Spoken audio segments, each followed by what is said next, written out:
Hi everyone, back again, and today I wanted to talk about markers and that we can never stop learning. So I have been storing my markers wrong my entire teaching career. I have always had cute little vases and I stored them by color so we can easily grab which one we wanted, but I had all of their color side up. And one of my fellow art teachers is the one that told me that I had to store them with the cap side down. And I thought, well, duh, of course I have to store them because that's where their tip is. So when you store them with the cap side down, all of that luscious ink is running to the bottom, right where you need it to be. When I heard this, it was revolutionary. I couldn't believe that I had been storing my markers wrong. So what I did is I just went out and I got some plastic cups so we can still have them by color, which is how I like it in the art room. We can still see and easily choose our markers, put them away easily, but of course they are now cap side down. I had probably been throwing away hundreds of markers over the years that I thought were dried up, and it's just how I was storing them. I wanted to chat a little bit about what to do with those dried out markers. So when you're using one and one seems just a little dried out, I have a drawer and I just have my students throw them in the drawer.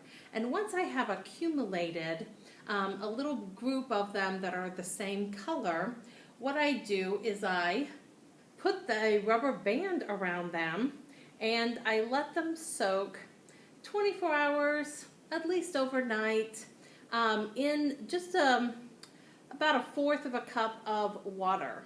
And you will know when they are done because their tips of them are white. And you can see a couple of these have the ink has been draining out of them and their tips are white. I have a friend who actually takes pliers and she takes the end off of the marker and she pulls out the entire felt inside and soaks that in water until it turns white. That seems like a lot of work for me, so I don't do that. But I do soak them in water because, you know, in the art room, budgets are really tight and you got to use every little thing that you can. So once I have this is a very precious liquid watercolor, and it's very light. It's not as vibrant as some of the other ones, but you can still paint with it. Let's just call it a lovely pastel. So you can see it's a very lovely pastel purple that I'm painting with here.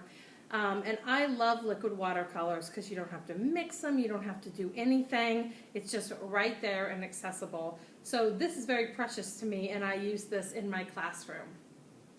A few of my friends say that when they do this process and they get this liquid watercolor and you don't use it within the month or so, a little bit of mold can grow in this mason jar. And if you have that situation, all you have to do is put a splash of mouthwash in there and that will get rid of that mold. I haven't encountered that problem because I use this very quickly, but if that happens to you, that's how you can fix it. So after I have drained every little bit out of these that I can, I'm going to put a link down below because Crayola has a marker recycling program. And it doesn't matter if it's a Crayola or if it's a Sargent. If it's a marker, they will take it and they can recycle it and we'll have less plastic in the landfill. So look for that link down below in the comments. Now this process with the water only works if it is a water-soluble marker. So all of these, the Crayola ones, these are water-soluble. The Sargent ones will say washable. If it says washable on the side, it's a water-soluble marker. The ones that are not, you cannot do this with, are like your Sharpies. These are permanent markers, and permanent markers have an alcohol base in them, so they are not going to work in this process. When they're dried out, sorry, they're dried out. But you can still store them cap side down.